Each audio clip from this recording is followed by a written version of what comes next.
ओमज्ञानतिमिरान्धस्य ज्ञानाञ्जनशलाकया चक्षुरुन्मीलितं येन तस्मै श्रीगुरुवे श्रीचैतन्यमनोभीष्टं स्थापितं येन भूतले स्वयं रूपं कदा मह्यं ददाति स्वपदान्तिकं। वन्देऽहं श्रीगुरो श्रीयुतपदकमलं श्रीगुरून् वैष्णवांश्च श्रीरूपं साग्रजातं सगण रघुनाथान्वितं तं सजीवं साद्वैतं सावधूतं परिजनसहितं कृष्णचैतन्यदेवं श्रीराधाकृष्णपादान् सगण ललिता श्रीविशाखान्वितं। हे कृष्ण करुणा सिंधो दीनबंधु जगतपते गोपेश गोपिकाकांत राधाकांत नमस्ते। तप्त कांचन गौरांगी श्री राधे वृंदावनेश्वरी वृषभानुसुते देवी प्रणमामि हरिप्रिये। वांशाकल्पतरुभ्यश्च कृपा सिंधुभ्य एव च पतितानां पावनेभ्यो वैष्णवेभ्यो हरे कृष्णा कृष्णा हरे हरे हरे राम राम हरे। ओम नमो भगवते वासुदेवाय ओम नमो भगवते वासुदेवाय ओम नमो भगवते वासुदेवाय।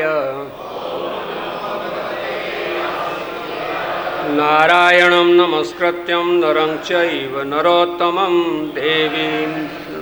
देवीं सरस्वतीं व्यासं ततो जयम् उदीरये। नष्टप्रायेषु भद्रेषु नित्यं भागवत सेवया भगवती उत्तमश्लोके भक्तिर्भवति नैष्ठिकी। सच्चिदानन्दरूपाय विश्वोत्पत्त्यादिहेतवे तापत्रय विनाशाय श्रीकृष्णाय वयं नमः। हरे कृष्ण कृष्ण कृष्ण हरे हरे हरे राम राम राम। हरे कृष्णा। आप सभी का हार्दिक स्वागत सभी वैष्णव और वैष्णवियों के चरणों में, और सभी के चरणों में कृपा याचना करता हूँ आप हमें आशीर्वाद करें ताकि मैं इस अमल पुराण श्रीमद् भागवतम श्रील प्रभुपाद जी के द्वारा प्रकाशित इस ग्रंथ के विषय में अपनी वाणी का उपयोग कर सकूं। हरे कृष्ण। तो आज का श्लोक है अध्याय 7 श्लोक संख्या 44।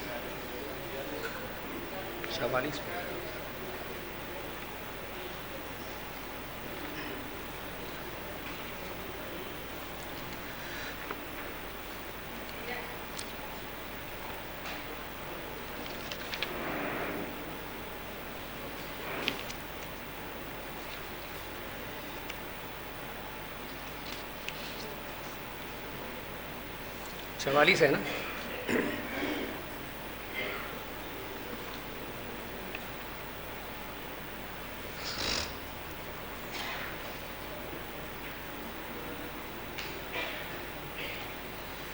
हम इसका पाठ करेंगे। आत्मानुभूतौ तां मायां जुहुयात सत्यद्रङ्मुनि ततो निरीहो विरमेत स्वानुभूत्यात्मनि स्थितः। राधे। तो मैं आपको एक छोटी सी बात बताने जा रहा हूँ। जिनकी रुचि भगवत गीता के श्लोक पढ़ने में है या जो भगवत गीता के श्लोकों को पढ़ना चाहते हैं, पढ़ नहीं पा रहे हैं, तो कुछ बातें हैं, 5-6 बातें हैं, उनमें से आज एक बात मैं आपको बताऊंगा और मौका मिलेगा तो 5 बातें बता दूंगा, आप श्लोक पढ़ना जान जाएंगे। ठीक है? आज मैं ये कर रहा हूँ। तो ध्यान दीजिए, भगवत गीता या श्रीमद् भागवतम में आपको 2 प्रकार के श्लोक मिलेंगे। एक तो 2 लाइन वाले श्लोक, एक 4 लाइन वाले श्लोक।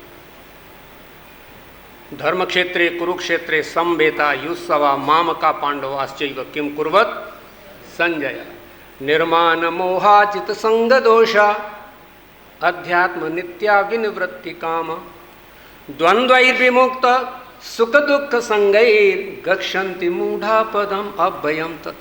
समझ में आ गया? 2 प्रकार के श्लोक हैं, एक 4 लाइन वाले हैं, एक 2 लाइन वाले श्लोक हैं। तो 2 लाइन वाले श्लोक हैं उनको अनुष्टुप छंद बोलते हैं, 4 लाइन वाले श्लोक हैं उनको बोलते त्रिष्टुप छंद बोलते हैं। पहचान क्या है? जो 2 लाइन वाले श्लोक हैं इनमें 32 अक्षर हैं, 4 लाइन वाले श्लोक हैं इनमें 44 अक्षर हैं। 2 लाइन वाले श्लोक जो अनुष्टुप छंद हैं उसमें जब आप पढ़ेंगे तो इसके 4 चरण हैं, 1 लाइन के 2 चरण करिए, बीच में ठहराव दीजिए और उनमें 8 अक्षरों को पकड़ेंगे। कितने अक्षरों को? 8 अक्षरों को पकड़ करके हल्का सा ठहराव देंगे, फिर दूसरे चरण में चढ़ेंगे तो 4 चरण होंगे।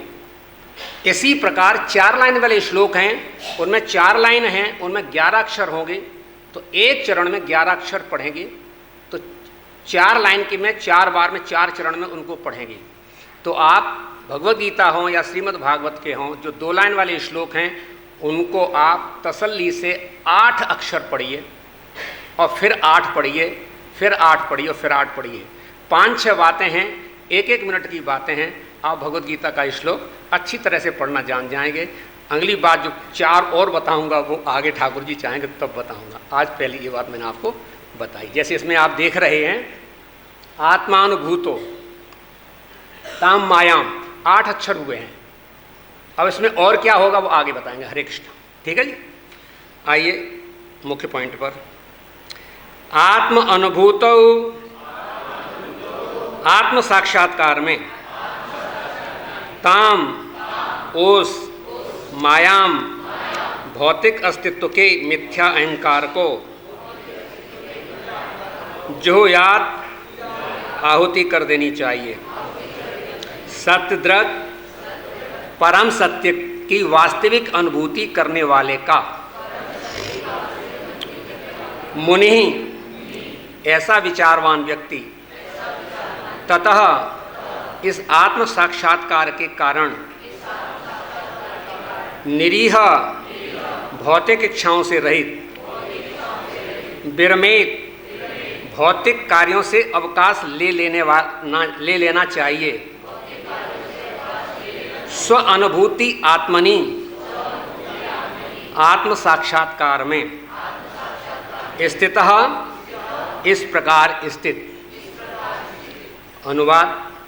विद्वान विचारवान व्यक्ति को इसकी अनुभूति होनी चाहिए कि यह भौतिक अस्तित्व मोह है, किंतु ऐसा आत्मक साक्षात्कार द्वारा ही संभव है। ऐसे स्वरूप सिद्ध व्यक्ति को जिसने सत्य का वास्तविक साक्षात्कार किया है, आत्म साक्षात्कार हो जाने के कारण समस्त भौतिक क्रियाकलापों से निवृत्ति ले लेनी चाहिए। अनुवाद शिला प्रभुपाद जी के द्वारा। शिला प्रभुपाद की। शरीर की संपूर्ण संरचना के विश्लेषणात्मक अध्ययन से इस निष्कर्ष पर पहुंचा जा सकता है कि आत्मा के भौतिक अवयवों यथा पृथ्वी, जल, वायु, अग्नि से सर्वथा भिन्न है। अतएव विचारवान व्यक्ति मनीषी या मुनि द्वारा ही शरीर तथा आत्मा के भेद की अनुभूति प्राप्त की जा सकती है और इस व्यष्टि आत्मा को समझ लेने के पश्चात मनुष्य परमात्मा को सरलता से समझ सकता है। इस प्रकार यदि मनुष्य अनुभव करता है कि व्यष्टि आत्मा परमात्मा के अधीन है तो उसे आत्म साक्षात्कार हो जाता है। जैसा कि भगवद गीता के 13वें अध्याय में बतलाया गया है, शरीर के अंदर 2 आत्माएं हैं। शरीर क्षेत्र कहा जाता है और इसमें रहने वाले 2 क्षेत्रज्ञ हैं जिनके नाम हैं परमात्मा तथा आत्मा। परमात्मा तथा आत्मा एक ही वृक्ष भौतिक शरीर पर बैठे दो पक्षियों की तरह हैं। एक पक्षी व्यष्टि आत्मा जो कि भुलक्कड़ है, वृक्ष के फल खा रहा है, और दूसरे पक्षी के आदेशों की चिंता नहीं करता, जो अपने इस मित्र पक्षी के क्रियाकलापों का साक्षी मात्र है तथा उसका मित्र है। जब भुलक्कड़ पक्षी अपने परम मित्र को समझता है, जो सदैव उसके साथ रहकर विभिन्न शरीरों में उसका मार्गदर्शन करने का प्रयास करता है, तो वह उस परम पक्षी के चरण कमलों की शरण ग्रहण करता है। जैसा कि योग विधि में बताया गया है, ध्यानावस्थित तद्गतेन मनसा पश्यन्ति यम योगिनो। जब कोई पूर्ण योगी बन जाता है तो ध्यान द्वारा अपने परम मित्र को देख सकता है और उसकी शरण में जाता है। यही भक्ति योग का या कृष्ण भावनामृत के वास्तविक जीवन का शुभारंभ है। श्रील प्रभुपाद की।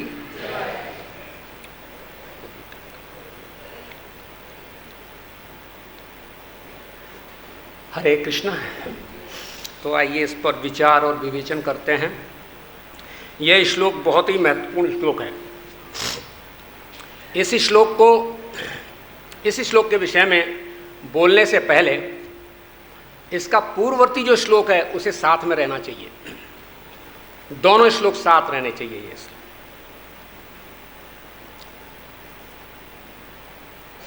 इस अध्याय का नाम पूर्ण पुरुष का आचरण श्रील प्रभुपाद जी ने दिया। क्या? पूर्ण पुरुष का आचरण। और इस अध्याय को आप श्रवण कर रहे हैं।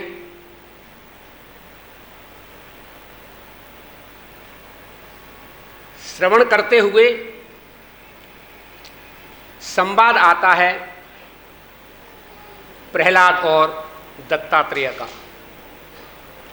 संवाद होता है और इसके जो श्लोक आधे श्लोक हैं वह तो इसकी भूमिका में जाते हैं और फिर संवाद आता है। तो संवाद के बाद में दत्तात्रेय उसका वर्णन करते हैं और एक विधि के अनुसार, एक सिस्टम के अनुसार वर्णन करते हैं। इस अध्याय में वर्णन करते हैं यह पूर्ण पुरुष का आचरण है, यह परमहंस का आचरण है और इस परमहंस के आचरण की परिणति इन दो श्लोकों में है।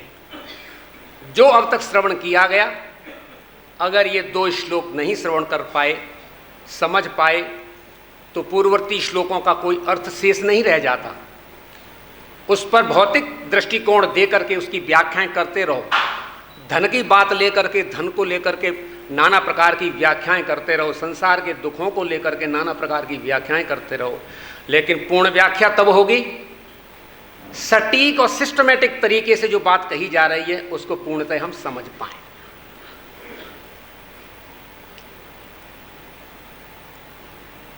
अवधूत लेटे हुए हैं। प्रहलाद महाराज का संगम होता है। वह उनकी प्रसन्नता, शरीर का सौष्ठव, आनंद में भरे हुए देखते हैं तो विचार करते हैं ऐसा तो संभव कैसे है। कितने कितने धनाढ्य व्यक्ति तरसते हैं कि वो खिलखिला करके हंस लें। सब कुछ कर पाते हैं कि वो खिलखिला करके हंस नहीं पाते, मौका नहीं है। इतनी चिंताएं हैं कि वो हंसने नहीं दिया जाएगा और कदाचित अगर भगवान ने कृपा करी हंसने का मौका दिया तो अरे मैं इतना बड़ा आदमी ऐसे थोड़ी हंसूंगा। उस पर बाधाएं लगी हुई हैं और ऐसी बाधाएं, जिन बाधाएं सत्यतः निर्मूल और मिथ्या, भ्रामक और माया, जीवन में भी खिलखिला करके नहीं हंस पाए। इन 32 दांतों के साथ में चेहरा खिला हुआ अगर मनुष्य के जीवन में नहीं हंस पाए, तब क्या पशु के जीवन में हंसोगे? हंसने का मौका तो यही है ना। लेकिन कारण क्या है कि हंसी को बंद कर दिया गया। ये हंसी क्यों बंद हुई? ये दुख के संकट और दुख के बादल क्यों प्रकट हुए? जीव के साथ बहुत सारे विचार, बहुत सारे आयाम पर विचार हैं। इस आयाम पर ये विचार है, इस आयाम पर ये विचार है, इस आयाम पर ये जिज्ञासा है और इस आयाम पर ये जिज्ञासा है। अनंत आयाम और अनंत जिज्ञासाएं हैं। अब यहां पर विचार करते हैं, जो यति दत्तात्रेय दे रहे हैं कि राजन जीव के पतन का कारण क्या है। राजन जीव के पतन का कारण क्या है वह समझो। वह श्लोक चालू करते हैं, भववाहिन्या, भववाहिन्या, भव जीवन को चलाने वाली जो ऊर्जा है, जो कारण है, वो तृष्णा है। क्या वस्तु है? तृष्णा। ये तृष्णा व्यक्ति वृद्ध होता है, व्यक्ति वृद्ध होता है तो तृष्णा जवान होती है। जब व्यक्ति शरीर छोड़ने की स्थिति में होता है तो तृष्णा जवान होकर के कहती है कि अभी तो मैं हुई हूं, अब तो मेरे जीवन में कुछ चाहिए ना, तू चल दिया हैं, अरे तेरे साथ ही तो एंजॉय करना था, शरीर बद्ध होकर के जा रहा है तो तृष्णा जवान रहेगी। भगवान कहते अब क्या करोगे? अच्छा ऐसा करते हैं कि तृष्णा तो तेरी जवान हो चुकी है, शरीर वृद्ध हो चुका है और शरीर कंडीशनल है। भौतिक शरीर, पांच भौतिक शरीर पूर्ण रूप से कंडीशन में बंधा हुआ है। यह बात दत्तात्रेय बहुत बढ़िया तरीके के साथ समझाते हैं कि हे राजन, यह शरीर प्रारब्ध के अधीन है। यह शरीर किसके अधीन है? प्रारब्ध के अधीन है। शरीर भी तीन प्रकार के हैं, पार्थिक शरीर, सूक्ष्म शरीर, कारण शरीर। पार्थिक शरीर की अपनी मर्यादा, अपना कार्य है। पार्थिक शरीर जिस दिन मिला है और उसका उसी दिन टाइम लग गया है कि इस समय इसको छूटना है। भगवान ने उस शरीर के साथ में अपनी शक्ति ऊर्जा वायु को दिया है, प्राणवायु को दिया है। शरीर चलता है कैसे? तुमने बनाया क्या? सांस तुम ले रहे हो, तुम छोड़ रहे हो। शरीर जब तुम सोते हो उस समय भी सांस चलती है ना। अरे कोई तो चलाते, तुम्हारा शरीर है, तुम चलाते होगे। नहीं, हम चलाते हैं क्योंकि वह कंडीशन से बंधा हुआ है, प्रारब्ध से बंधा हुआ है और उस प्राण को तुमसे कोई लेना देना नहीं है। जिस समय उसका समय आ जाएगा वह तुरंत अपने आप विश्राम होकर के चला जाएगा। अब उस समय में क्या बीतती है, क्या तुम सुखी रहते हो, दुखी रहते हो, बिल्कुल कष्टों पर बहुत लंबे समय तक पीड़ा के साथ में तब मरते हो। लोग कहते हैं कि हे भगवान ये मर जा, तब मरते हो क्या? उस अवस्था में मरते हो? राम राम मैं तो चला। अरे कहाँ चले? बस हमारा आपका संबंध पूरा हो गया, चले। अरे कल तो मेरे से बोल रहे थे कि चलो मैं राम राम जा रहा हूं और आज वो चले गए। इस तरह भी जा सकते हो। दोनों अवस्थाएं आपके हाथ में हैं। शरीर ये प्राप्त हुआ और ये प्राप्त हुआ कामनाओं से। भगवत गीता में पूर्ण पुरुष बोलता है, अथ केन प्रयुक्तो हम पापम चरति पुरुष अनइक्षण वार्षणीय वलादि नियोजिता। अथ केन प्रयुक्तो हम, पूर्ण पुरुष बोलता है। अब पूर्ण पुरुष बोलने के लिए आप कहेंगे कि पूर्ण पुरुष कैसे बोलता है? मैं तो नहीं समझ पाया, ऐसी कोई बात तो समझ में नहीं आई भगवत गीता में। ये दो श्लोक अगर समझ जाओगे तो भगवत गीता के पूर्ण पुरुष को भी समझ जाओगे। Both are same. यश्वात्मरतिरेव स्यादात्म तृप्तस्य मानवा आत्मन्येव च संतुष्ट तस्य कार्यम न विद्यते। ये करो, ये करो, ये करो, कर्म की सारी बात भगवत गीता के 3 अध्याय में आई। अर्जुन बोलता है ज्यायसी चेत कर्मणस्ते मत्ता बुद्धि जनार्दनम तत्किम कर्मण घोरे माम नियोजसी केशवा व्यामिश्रेण वाक्येन बुद्धि मोयसीव में तदेकम वद निश्चित्य येन श्रेयो अहम आपनियाम। भगवान बोलते हैं लोकेस्मिन् द्विधा निष्ठा पुरा प्रोक्ता मया नघ ज्ञान योगेन सांख्या नाम कर्म योगेन न कर्मणाम अनारम्भ्यम नैष्कर्म्यम पुरुषोस्ते न च सन्न्यासनादेवं सिद्धिं समधिगच्छति न किंकस्य क्षणमपि जात उत्कृष्ट कर्म कर्त कार्यते ही अवश्य कर्म सर्व प्रकृतिर्जैर गुण। कर्मेन्द्रियाणि संयम्य ये आस्ते मनसा स्मरण इंद्रिय अर्थान विमूढ़ात्मा मिथ्याचार स उच्यते। और क्या करूं, समझाना तो श्लोक के माध्यम से फ्लो आता है, आप श्लोक बहुत ज़्यादा बोल देते हो, क्या करूं, मेरी भी कोई मजबूरी सी बन जाती है, बोलना नहीं चाहता। अंत में जाकर के यज्ञार्थात कर्मणो अन्यत्र लोकोयम कर्म बंधना तदर्थम कर्म कौन्तेय मुक्त संग समाचरा स यज्ञा प्रजा सृष्टवा पुरोवाच प्रजापति अनेन प्रसवस्ध्वम, वो इष्ट दुख काम दुख। उस समय जाकर के अंतिम बोलते कि सारी की सारी बातों को एक साथ हटा दो अर्जुन। यस्वात्मरतिरेव, जो अपनी आत्मा में रमन रति और प्रेम आनंद में मग्न है, अपनी आत्मा में मग्न है। यस्वात्मरतिरेव स्यादात्म तृप्तस्य मानवा, वो रहता है अपनी आत्मा में रमन करता हुआ, संतुष्ट है। यस्वात्मरतिरेव स्यादात्म तृप्तस्य मानवा आत्मन्येव च संतुष्ट तस्य कार्यम न विद्यते। वो अपनी आत्मा में संतुष्ट, उसके लिए कोई कार्य नहीं है। नैवं तस्य कृतेनार्थो ना कृतेन कश्चिना, उसके लिए कोई ये कार्य नहीं है उसे करना चाहिए, कोई ये कार्य नहीं है कि उसको नहीं करना चाहिए। जो अपनी आत्मा में रमन करता, अपनी आत्मा में मस्त है, उसे कोई कार्य नहीं करना है, और कोई कार्य ऐसा है जो नहीं करना है। इस शरीर की तो कंडीशन है ना, यह शरीर आपको कंडीशनल प्राप्त हुआ है, यह विचारा को ज्यादा परेशान नहीं करता, तुम इसे परेशान करते हो तब ये तुम्हें परेशान करता है। इन दुखों का कारण, इस शरीर से प्राप्त होने वाले दुखों का कारण कोई दूसरा नहीं है, आप प्रत्यक्ष अभी आप हो। संसार में आपको दुख देने वाला कोई नहीं है, आप ही उसके कारण हो।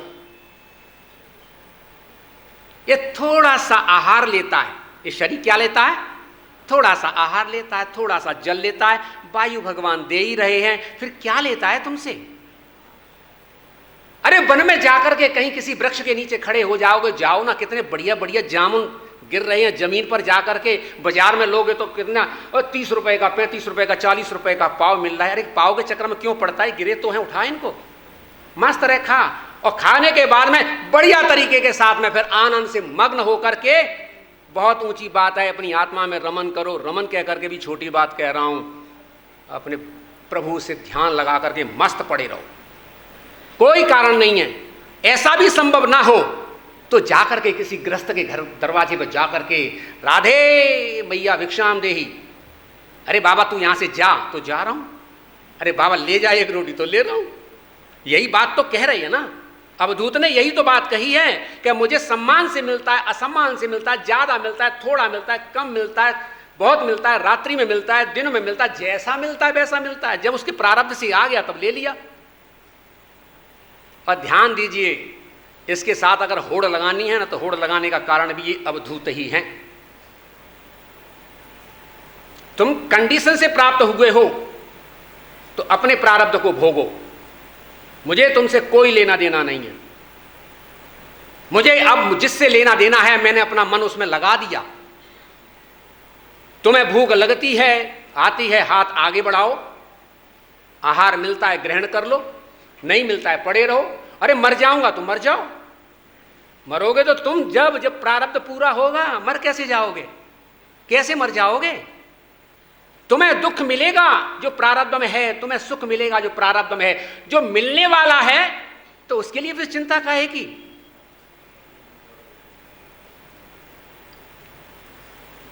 अनहोनी होती नहीं, अनहोनी होती नहीं, होनी होए सो होए, अनहोनी होती नहीं, होनी होए सो होए। होनी को अनहोनी कहे, वासे मूर्ख कोई। जो होनी को अनहोनी कह रहा है, जो होना था उसको होगा। तो इस प्रकार का आनंद ये ले रहे हैं अवधूत। यस्वात्मरति रेव स्यादात्म तृप्तस्य मानवा आत्मन्येव संतुष्ट तस्य कार्यम न विद्यते। ये आत्म साक्षात्कार में डूबे हुए हैं। अब आप थोड़ा सा ये बता दो कि भगवत गीता में आत्म साक्षात्कार कहाँ है। कितना बढ़िया तरीके के साथ में आत्म साक्षात्कार के लक्षण,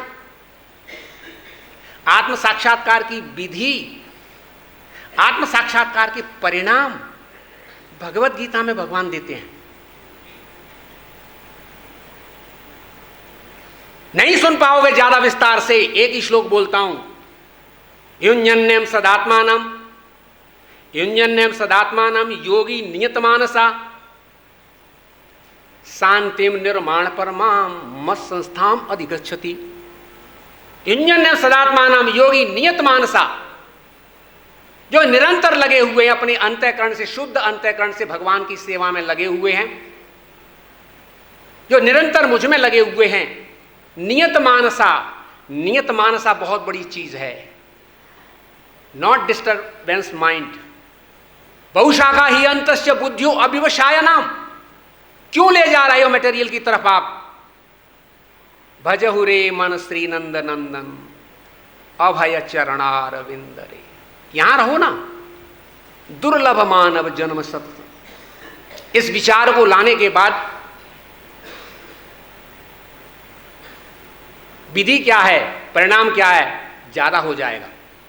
शुचौ देशे प्रतिष्ठाप्य स्थिरमासन मासनम नात शतम नात नीचम चैलाजिन कुशोत्तरम तत्रैकाग्रम मनः कृत्वा इच्चित्तेन्द्रिय क्रिया उपविश्वासने युज्यात योगम आत्मविशुद्ध है। आत्मविशुद्धि के लिए आसन पर बैठ जाओ, ध्यान लगाओ, और ध्यान लगा करके युञ्जन्य सदात्मानम योगी नियतमानसा शांतिम, शांति प्राप्त होगी। निर्वाण परमाम, मोक्ष की प्राप्ति होगी। मत संस्थाम अधिगच्छति, मेरी संस्था को, मेरे भाव को, मेरे धाम को प्राप्त कर लोगे। इस विषय में भगवत गीता के संदर्भ में बहुत कुछ है।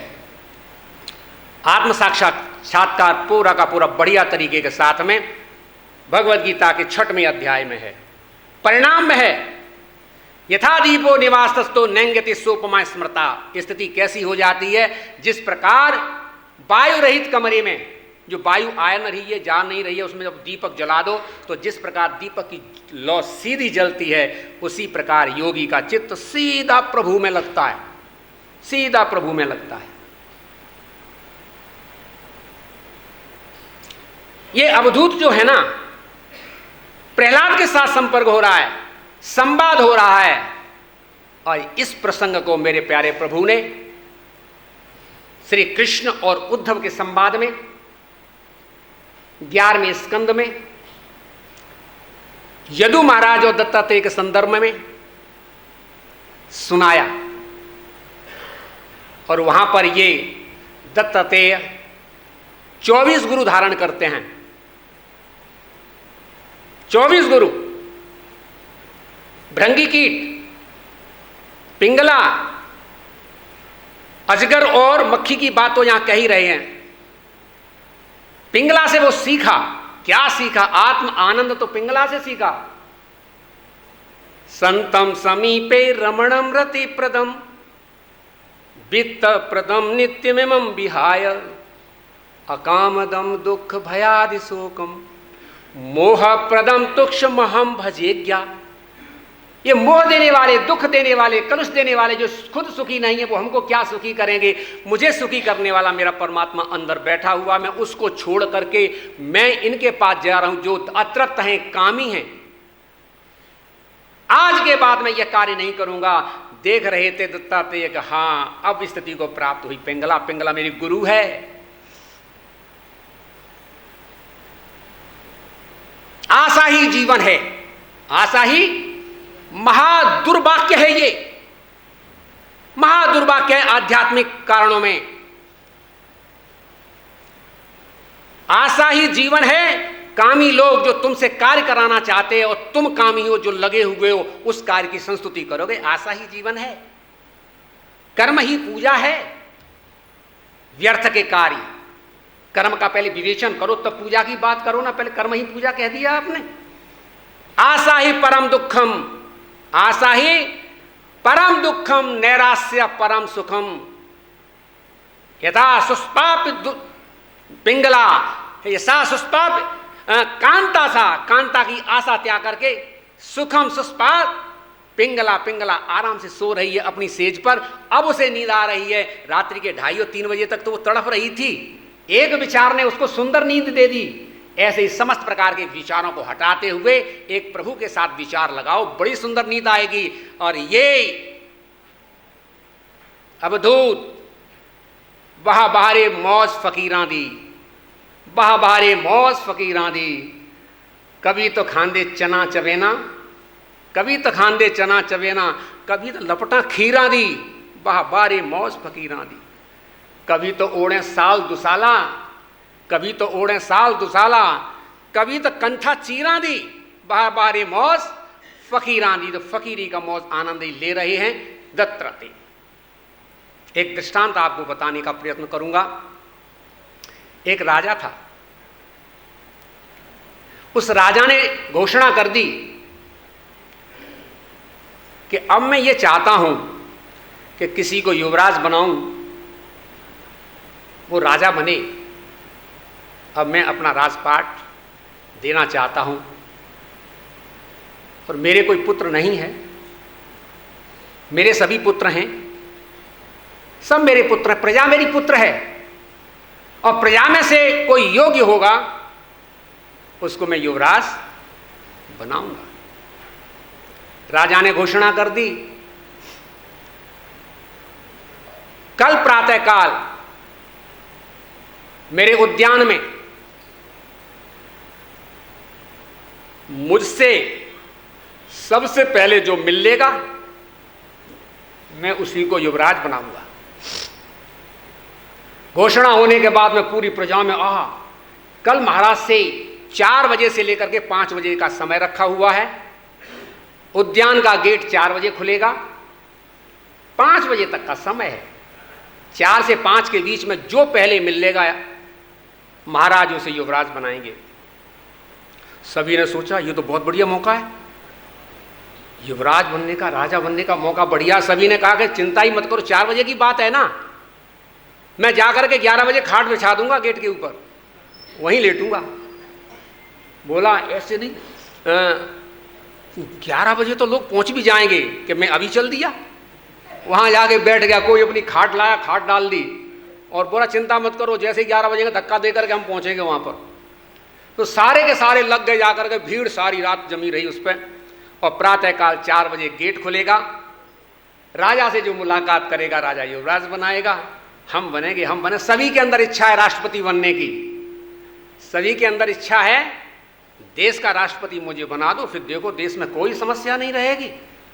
मैं इतना चतुर और बुद्धिमान है, राष्ट्रपति बनने की योग्यता कुछ है, कुछ योग्य गांव के प्रधान बने हो?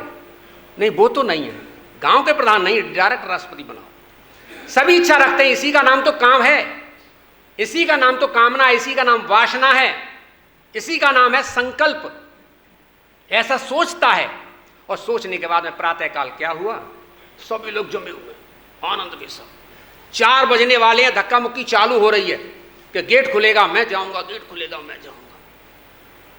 उसी समय एक मस्त सन्यासी आया और पीठ पर कंधा डाले हुए विचरण करता हुआ रात्रि में मस्त होकर के आया। बोला यहां क्या हो रहा है? सभी से पूछा इतनी भीड़ इस गेट के ऊपर क्यों है? बोले महाराज आपको पता नहीं है, राजा ने घोषणा कर दी है, प्रातःकाल 4 बजे गेट खुलेगा, 5 बजे तक जो व्यक्ति राजा से मिल लेगा तो राजा उसको युवराज बनाएंगे। अच्छा ऐसी बात है। यति आगे बढ़ा, सन्यासी आगे बढ़ा, उसने विचार करा कि मुझे राजा और युवराज और इनसे मुझे लेना देना क्या है, क्या मुझे जरूरत है? फिर मन में एक विचार आया कि चलो लेना देना तो हमें कुछ नहीं है, अब यहाँ तक आ ही गए हैं, राजा ने आयोजन किया है तो देख लेते हैं, एक बार मुलाकात कर लेते हैं, हो सकता है तो। लेकिन मुलाकात कैसे करेंगे, भीड़ तो गेट के ऊपर इतनी है, अंदर प्रवेश ही नहीं कर सकते। तो बैठे सन्यासी पीछे मस्त होकर के, मौका मिलेगा तो मिल लेंगे, ना मौका मिला तो ना, सही है, मस्त है। जैसे ही 4 बजे पर गेट खुला, क्या बड़ा उद्यान है, बहुत विशाल उद्यान, और उसका जो राजपथ है, उसका जो बीच का मार्ग है वो फूलों से सजा हुआ, हरी मखमल की घास, उद्यान पार्क इधर हैं, पार्क इधर हैं, पार्क इधर हैं, बड़े बड़े पार्क हैं, बड़ी बड़ी सजावट है, बड़े बड़े सुंदर वृक्ष लगे हुए हैं, कमनीयता की खान बना हुआ है। और जैसे ही गेट खोला, और गेट खोलने के बाद में क्या होता है, सभी को एक साथ इतनी बढ़िया सुगंध आई। बोला कि ये सुगंध कहाँ से आई? यूं सुगंध देखा, ओ यार इधर देखो कितने खाने पीने के इंतजाम, वो ये देखो सारे काउंटर खाली पड़े हैं, सारे काउंटर खाली पड़े, इतने बड़ा उद्यान, इतना बड़ा उद्यान। सभी ने सोचा यार बात सुनो, सारी रात हो गई, बस थोड़ा सा कुछ खाएंगे ना, और फिर हम सीधे राजा के पास जाएंगे, थोड़ा सा खाएंगे, और थोड़ा सा खाने के बाद में भीड़ सारी टूट पड़ी इधर उधर के पार्कों में, और पार्कों में भीड़ टूटने के बाद में थोड़ा सा दो, और थोड़ा सा देने के बाद में जैसे ही रसना से रसगुल्ला लगा तो उसने कहा कि यार थोड़ा सा वो दही और मलाई जो होती है ना, उसका नाम क्या, भल्ला, वो थोड़ा सा भी मिलना चाहिए। भल्ला के साथ लल्ला पता नहीं क्या क्या, आगे जा करके सारी लाइन में चले गए, और जाने के बाद में थोड़ा सा इसको ऐसे उलझे उस खाने में, अरे इतनी भीड़ है, क्या तो हम ही पहुंच पाएंगे क्या, पेट तो भर लो, मौका पहला मिल रहा है। सारे के सारे उसमें उलझ गए। उसमें से कुछ बोले, अरे देखो तो सही, देखो आए थे राजा से मिलने के लिए, युवराज बनने के लिए, और देखो खाने पीने में उलझ गए। हम ऐसे मूर्ख थोड़े ही हैं। उनमें से आगे निकल करके जो बढ़े, और बढ़ने के बाद में क्या देखते हैं, ओहो सुंदर गान चल रहे हैं दोनों पार्कों में, दोनों साइडों में बड़े बड़े सुंदर पार्क में गान चल रहे हैं, अप्सराएं नाच रही हैं, सुगंध फैली हुई है, और एक साथ जा करके उसमें घुस गए। वहां से आगे बढ़े, कुछ बढ़ने वाले के बोले, कमाल की बात करते हो, देखो वो खाने में लग गए, ये जा करके पलंगों पर लेटने लग गए, ये गान सुनने लग गए। बोले मैं नहीं ऐसा करने वाला, आगे क्या देखो सुंदर पार्क में सुगंध आ रही है, फूलवारी झड़ रही है, बोला कि थोड़ा सा पार्क में आए हैं, यहाँ थोड़ा सा विश्राम कर लें। और सारे के सारे उलझ लिए, गेट खाली हो गया, सब पार्कों में भर गए। यति सोचता है ना कि अब गेट तो खाली होगा, चलो चलते हैं। यति कंधा पर डाल करके अपनी कंबल को और सीधा का सीधा चला जा रहा, मस्त झूमता हुआ। उसने ना इधर देखा ना इधर देखा, सीधा मस्त होकर के जाकर बोला, राजा ने तो घोषणा कराई थी कि मूल्य मिलेगा, लेकिन मैं तो यहाँ तक आ गया, कोई राजा नजर नहीं आ रहा। अरे ये देखो, ये महल सा बना हुआ, महल में देखें